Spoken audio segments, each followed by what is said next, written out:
E-commerce doesn't have to be hard. Why try to make it hard? When I got here, the font was a pretty light gray on a white background. The contrast wasn't the best. So I instructed the team to move it to black. That moved the needle. One day I was looking at it on the phone. I was like, boy, it's kind of hard to read. And I was like, well, our customers are supposed to be pretty old too. Hey team, let's increase the font size by like 4 full font points. Lo and behold, conversion rate goes up, right? Like on our collection pages, we'd show you one variant of the shoe and 3 or 4 different color swatches under that. Our catalog's not that big. Let's show the whole thing. Let's show all 5 variants from a color perspective on the collection page. And by doing that, again, conversion rate went up. Trying to focus on the elimination of clicks has served us quite well. So all those things combined, we had a 95% increase in conversion rate.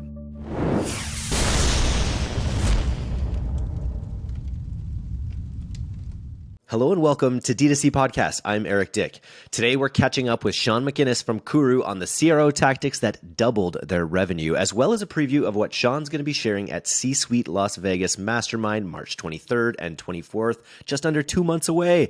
Our goal with the people we're bringing as mentors at C-Suite Mastermind is that each of them brings a fully fleshed out 3-dimensional model of a profit mechanism that they've perfected for their business so that attendees can literally learn them and then plug and play these tactics and strategies into their business for incremental growth in 2023. Sean is delivering on that in Las Vegas by going deep on his 7-figure affiliate program strategy, which will save brands thousands of dollars in misspent affiliate fees. And as a former reformed sketchy affiliate, I can say you don't want to miss this one. We're just over half sold out with under 2 months left to show date. And if you're listening to this and thinking you just got to be in the room, but you don't have the funds for a ticket, send me an email at directtoconsumer.co and I'll select one highly worthy person for our bi-weekly scholarship award for a free pass to C-Suite. So whether or not you come, I think you're going to love this podcast as much as I did. On with the show. Let's dig into some CRO. Welcome to the D2C Podcast again. How you doing? Thanks, Eric. It's great to be here. I'm doing really well.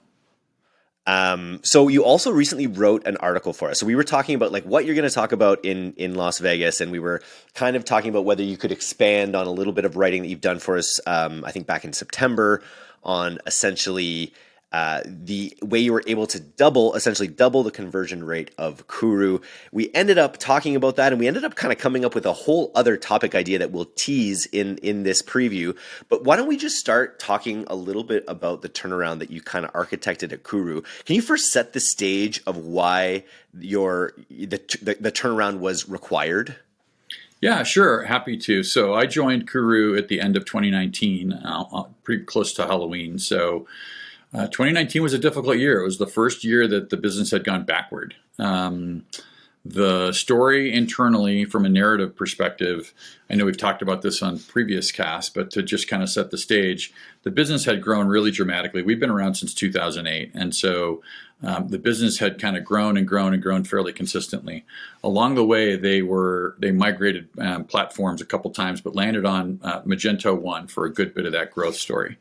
Magento 2 rolled out, and the internal team said, well, let's just hold off on the migration. Let's let Magento 2 kind of iron out a few of the bugs, right?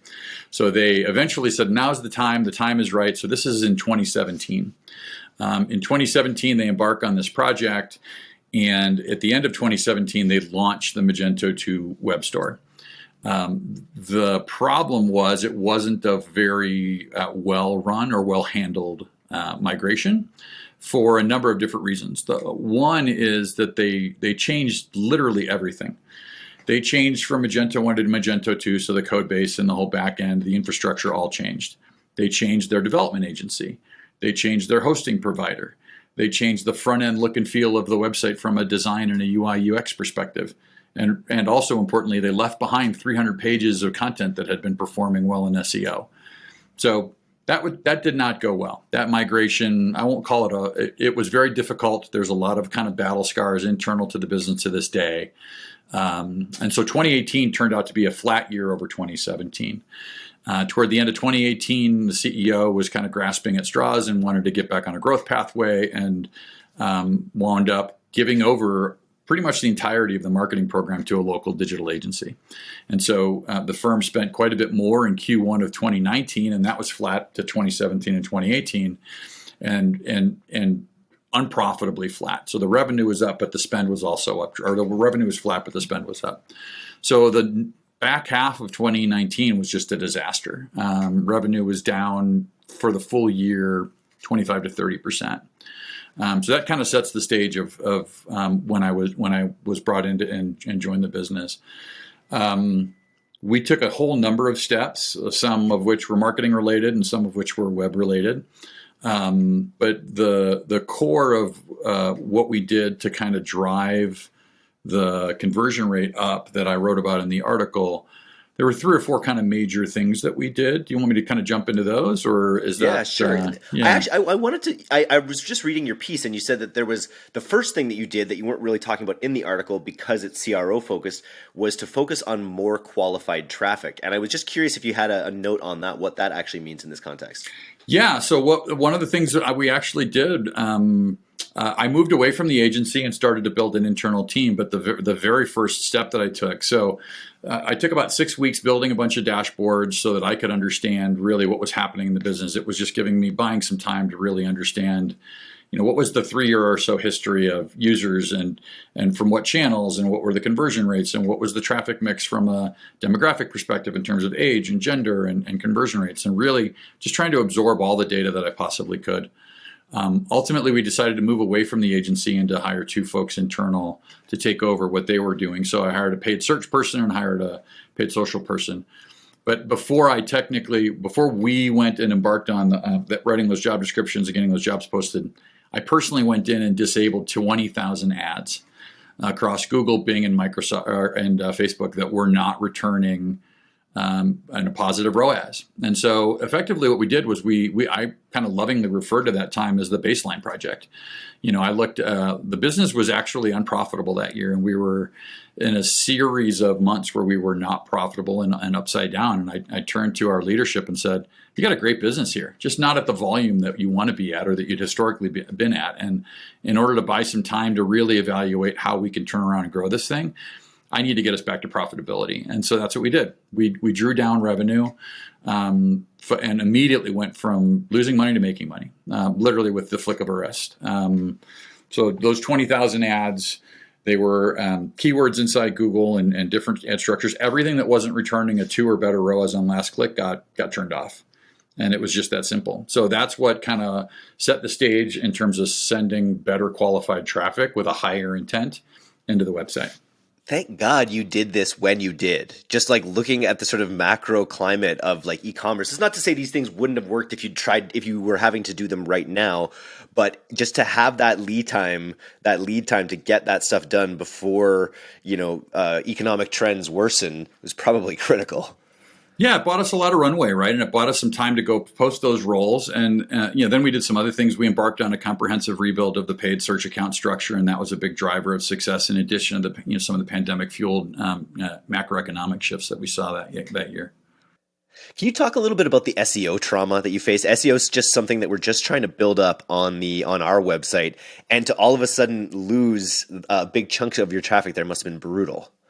Yeah, it's been a really interesting narrative. If you look back historically at the business, again, things were doing pretty well. I mean, they were, they had done some things in the past that were maybe a little bit gray hat, but a lot of what they were doing was really good work. They were basically creating high quality content that was answering their customers' questions, right? And so SEO was pretty strong throughout the history of the business until that migration. And when that migration took place, you saw it kind of fall away pretty dramatically. It was on the upswing, and we embarked on a project with a pre-existing SEO consultant to really retool some things and relaunch some of the older content, not all of it by any stretch. But we saw a really strong traffic increase and revenue increase with SEO throughout 2020 and 2021. And as you and I talked kind of off camera, in late 2021, Google made a change to their algorithm, and as they frequently do, we were not by any stretch of the imagination penalized for the things that we had done previously, but Google had made a change that if you run a search anywhere in our space today, you'll see a very strong tendency to favor big name publishers with a kind of listicle approach, right? What we've seen historically over the last 4 or 5 years is more and more consumers are running searches preceded by the word best. Show me the best version of X, right? I'm the best small SUV for families of four. Like that, you get all those kind of, partly because they've been recommending searches with their autocomplete, and the search suggest box and the things that kind of drop down, but partly just because we've retrained our brains, right? Well, I always want to see the best flannel shirt for men that comes in a tall size or whatever it is, that we're looking for, and so the consumer intent that gets associated with that kind of is that Google's assumed that what you're looking for when you run those kind of queries is you're looking for a breadth of answers, not the one version of not the one singular shoe that's best for plantar fasciitis. We're going to give you some publisher from Forbes or CNN or whoever that's giving you a list of 23 options that some editor has written about. Whether they've actually worn the pairs of shoes or not. And so that's what we saw immediately in October. And it's been, we've suffered through a good bit of 2022 with a year-over-year degradation from traffic and revenue in the SEO space. Despite our heroic efforts, the team rewrote 150 pages of content last year to try and make it more useful for readers. And it didn't really, do the thing. And so we're reinvesting again in 2023 to really focus on trying to recapture that volume. We believe that not only can we do that we can take it to the next level. So we think we can triple and quadruple the level we were at before, which is nowhere at where we're at now. So we're really excited for 2023 and beyond. And we've talked about how you sort of thought about categorizing the intent of the visitors on your site and kind of building content around that. I'm curious though, what are you doing differently with your new SEO efforts than you were doing before? Yeah, we're taking the content to the next level by making it even more helpful. That's one foundational element. The other one is to just build awareness of the brand through PR and link building activities. So we've hired a public relations firm out of New York. We're excited to kick that off. Literally, our kickoff call is next week. Really excited to work with them. In the middle of last year, we hired a digital PR specialist. So we're creating content that is designed to go a little bit viral and get picked up. We just actually released another piece today. So we're constantly creating content that is relevant for our users and relevant to the brand and relevant to the business in hopes that we can get a little bit more attention from the mainstream media. We're wrapping up the initial phase of what we're hoping will be turned into the definitive study around foot pain in Americans.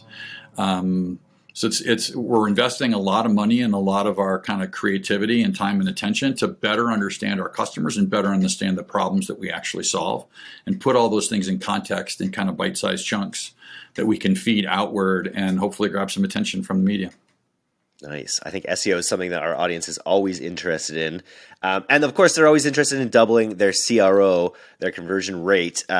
So what were some of these things that you embarked on that worked the best for moving the needle on Kuru's conversion rate? Yeah, it's not really sexy. Like, this is not, advanced CRO stuff. I'm famous around here for saying, like, e-commerce doesn't have to be hard. Why try to make it hard or complicated? There's certainly advanced levels that go well beyond what we did, but the 4 or 5 things that we did were pretty foundational. I mean, when I got here, the font was a pretty light gray on a white background. The contrast wasn't the best. It was pretty hard to read. So I instructed the team to move it to black. That moved the needle. One day I was looking at it on the phone. I was like, boy, it's kind of hard to read. And I was like, well, our customers are supposed to be pretty old too. Hey, team, let's increase the font size by like 4 full font points. Lo and behold, conversion rate goes up, right? Like, these were pretty basic things. The other one we did, at the time, our catalog was pretty small. And we were taking this approach on our collection pages where we'd show you one variant of the shoe and 3 or 4 different color swatches under that. So the collection page looked, first of all, really small. It made you look smaller than we were from a revenue perspective. And we went back to showing all of the main color variants on the collection page. And in my mind, the theory was, if we keep things the way they are and we show one color variant with a swatch, you might have to click 2 or 3 more times to actually see that shoe in that color. So first of all, there's the swatch is like, is that blue? Is it black? Like, what is it? You click on that style, then you got to go hunt and peck and find the right color variant. So it's at least 2 clicks to see a full size image of that shoe in that color. Our catalog's not that big. Let's show the whole thing. Let's show all 5 variants from a color perspective on the collection page. And by doing that, again, conversion rate went up. And having the same thing on PDP, rather than having a little swatch, we put the full, smaller, a miniature version of the full size shoe in that color as the selectable color variant. Again, conversion rate went up. So just kind of thinking about how big the collection was and trying to focus on the elimination of clicks has served us quite well. The last thing that we did was, we've always had free shipping, free returns, and free exchanges, and that messaging was kind of on the homepage, and it was on the PDP as well, kind of buried a little bit down, kind of where the rest of the value proposition was. And I said, hey guys, let's just test a free shipping bar. Let's make it persistent. Put it at the very top. We made it black, all caps in white letters, free shipping, free exchanges, every order, continental US or whatever it was. Conversion rate went up another 20%. So all those things combined, basically, when you look at the direct channel traffic of the year before and in the 2019 and then in 2021, we had a 95% increase in conversion rate. Unbelievable. Right now, you're probably looking at conversions in Facebook or Google Ads thinking, why doesn't the data line up with my actual sales? Why doesn't more spending bring more customers? What ads are even working? With Northbeam's first-party data and cutting-edge AI, you'll know what ads generated every dollar of revenue across all your channels, all in one platform. Frankly, the best marketers on earth use Northbeam. It's one of our favorite tools and the industry leader in marketing attribution. Visit northbeam.io to see why, and mention this podcast for a special deal only for D2C listeners. The one thing I wanted to talk briefly about, we're going through this on the education side at D2C, is we have all this data coming in, and we sort of have these theories about the kind of products we should create on the education side. But I just had this chat with my partner, and he was just sort of saying, we just got to start testing. We just got to start every week having a new thing in there and get people to sign up for a waiting list, see if they like it, and just really find what sticks. So I'm like, it sounds like a lot of the tests that you've described here are kind of just you thinking about things, getting them implemented. But how is your team? Is it an expectation on your team within the CRO team specifically that they're going to be testing a certain amount of things per week, or does it just kind of come up as you think of it? Yeah, we sequence things pretty regularly. So today is a really good example. I sent an idea over to our head of growth and said, hey, is this worth testing? And his answer was, in theory, yes, but we're expecting a brand new version of the homepage to be delivered from our UI UX agency anyway, and that new variant lacks the component you wanted to test removing. So let's not test that, right? So we're always constantly thinking about and sourcing ideas. I'll say the other thing that's, I think, a little bit helpful and just in terms of context is I like to call it like new guy eyes, right? I came in from outside fresh. I had no history about what I thought, what had been tested before or what performed or didn't perform. And I think those fresh eyes can really be helpful. And so I am a big advocate and internally and elsewhere of like going and sourcing some of those ideas, whether it's on Twitter. You and I are active kind of players in the D2C Twitter sphere. There's a number of pretty strong CRO players in that space. Half the time they'll offer to do a free audit or take a look at your site and make a couple of recommendations. And I source those pretty regularly and funnel them into the e-com team and say, hey, here's some ideas. I'm not mandating that you run these tests. I'm just asking you to watch the video or to read the notes that they provided. Make your own judgment. Ultimately, we're constantly, there's no shortage of ideas on things to test typically, and so it's all usually about sequencing those things in the right way. As you know, we migrated from Magento 2 to Shopify last year, and when we made that migration, we made sure to keep the design exactly as it was before, so we didn't have this question about, oh my gosh, performance degraded or performance went up. That's because we migrated Shopify. We really isolated the change. And so once that was done, we immediately started testing our way into a completely new design. So we've been working with a UI UX design agency, and we're really just trying to get into a new design framework. And then from there, we'll really start CRO testing. So this new design framework is just designed to kind of modernize the look and feel of the website. And build some trust signals in and make it, perform basically the same or hopefully a little bit better. But if it doesn't, then we'll really, whether it does or doesn't, we've got a whole series of CRO initiatives that we plan to kind of test from here. So we're so close. We're really, really close. We launched the new PDP a couple weeks ago. We're testing the new PLP variant right now.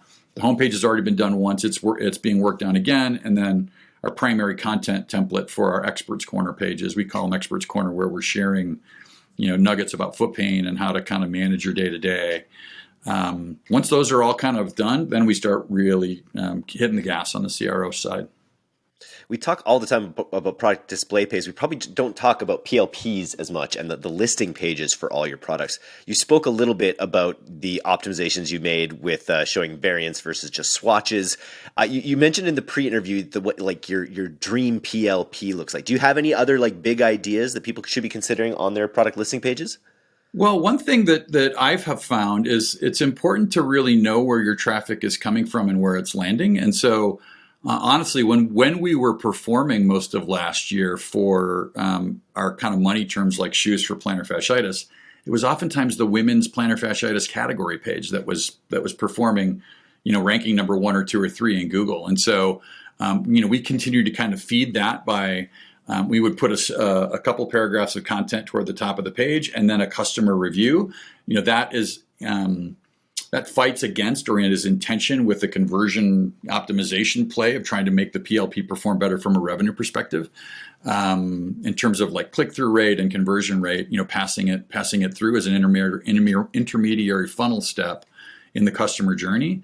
But those two things are in tension. You have to kind of balance them out, right? So my recommendation would be to don't always just think about pure content or landing pages or SEO pages as potential landing pages for SEO. Think about your PLP pages. Sometimes they're 1 degree away from the root from a internal linking perspective. And with a little bit of content, whether it's the top of the page or the bottom of the page, you can send the right signals to Google and actually have those pages outperform things that you've specifically designed for SEO. And in your case too, it's a very problem aware group where they may not be looking for a new kind of ergonomic shoe. They may be looking for relief from their plantar fasciitis. So it makes sense that a page that speaks to that is going to meet them where they're at. Yeah, exactly so. Very cool. Okay, well let's do a little preview on what we're going to be talking about at C-Suite Las Vegas. We both, I come from the affiliate world, and I come from a really, the recesses of the affiliate world in some ways, where we were slinging offers, ringtones and things like that. And it was all arbitrage, where we had to put our money up front ahead of time, and then we'd make money on the back end. And in those days, it was very much the Wild West. So you'd get away with whatever you could get away with. And we was using the metaphor as sort of affiliates are like, they're mercenaries. They're kind of like water in that they'll fill the cracks. They'll kind of find the level of what's possible in order to make their money. So talk just a high level about your experience in affiliate and what you're going to be talking about in Las Vegas. Yeah, so I had no experience in affiliate until a little over 10 years ago when I joined Sears and was running marketing for a 9-figure brand, vertical category inside of Sears. And so I got schooled up by one of the best OPMs in the business. My buddy Greg took me under his wing and taught me everything he knew. And he told me, I gave him our program, and he told me exactly what was going to happen. And it's exactly what happened. We killed off a bunch of the certain types of affiliates we didn't want to have in the program, and we focused on the types of affiliates that we did want in the program, and we regrew it back to the level that it was at. But we increased the confidence that we had that the deals that were being brought in through that channel was incremental to the business. And that's the same philosophy that we've applied here at Kuru, and we built a 7-figure channel last year by doing that. And so that's what I'm going to share in Las Vegas is kind of the step-by-step. Here's what to do. Here's how to think about the channel. Here's what not to do. Here's the types of affiliates and how we think about it, and the steps that we've taken to grow that kind of a channel. And it's, highly, highly incremental to the business. It absolutely saved our bacon last year. And we still see massive upside potential. And I'm really excited to hopefully double or triple revenue this year. in that channel. And it's one of those things. It's funny. I talk about like Google. If you just put a bunch of money onto Google and you don't know exactly what you're looking for and exactly, you don't have a lot of know-how, it's going to spend your money and it's not going to care so much. Affiliates are the same way.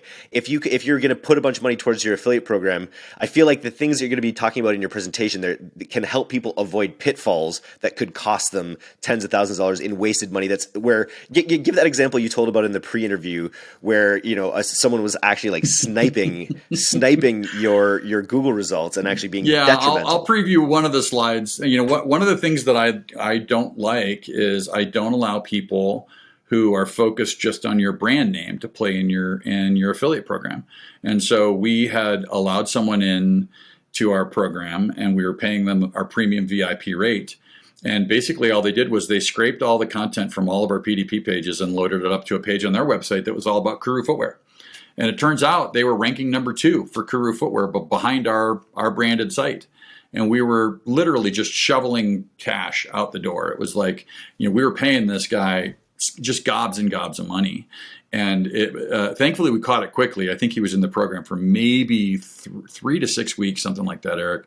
And we actually called him and said, listen, we would love to keep you in the program, but I'm reducing your commission by like 90%. I'll pay you 2 to 3%. We're happy to do that. We're not going to allow you to coast off our brand name. And so that became a new requirement that we wrote into the program of, we had already said that, we don't do paid search affiliates, so you can't bid on our brand terms anyway. The whole goal of our program is to focus on top of funnel awareness building and use the channel as a shelf play for SEO. Right. So I mentioned all those articles that are performing in SEO. I want to be listed in every single one of them. If you were in a search today for shoes for plantar fasciitis, we're in like 5 of the top 10 organic listings, but we're competing with 20 other shoe companies. I want our brand to be number 1, and then I want the other 9 articles to be articles that we're included in. That's my primary objective, but that takes a really strategic way to think about. And there are other brands that are, big discounting brands that maybe there's a way to leverage other types of affiliates. And we'll talk about all the places that affiliates live in the funnel and the different types that exist. And we'll talk about specific examples in Las Vegas. The ones that I don't play with, there's specific ones that I absolutely rule out. And these are companies that as a consumer are great. As a brand, they're just terrible. Like as a shopper, I go, oh gosh, I love using these, such and such or this and such. I love applying a coupon and getting a discount. Who doesn't? We're not a discounting brand. We don't play with discount and couponers in our affiliate program. So we'll talk about the specific actions that you can take, how to manage a program, how to recruit the right kind of affiliates, the steps you need to take to kind of be successful there.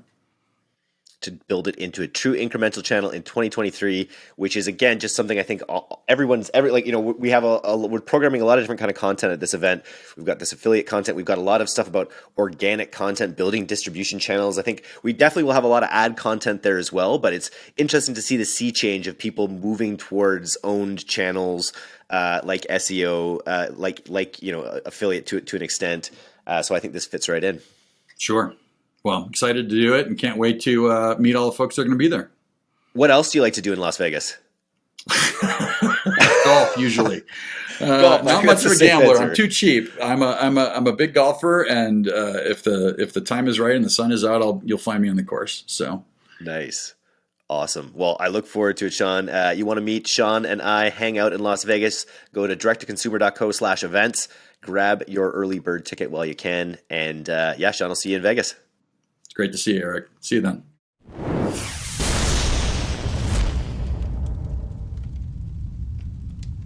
Thanks so much for listening to today's episode. If you're not a subscriber to our newsletter, you can do that right now at directtoconsumer, all one word, .co. I'm Eric Dyck, and this has been the D2C Podcast. We'll see you next time.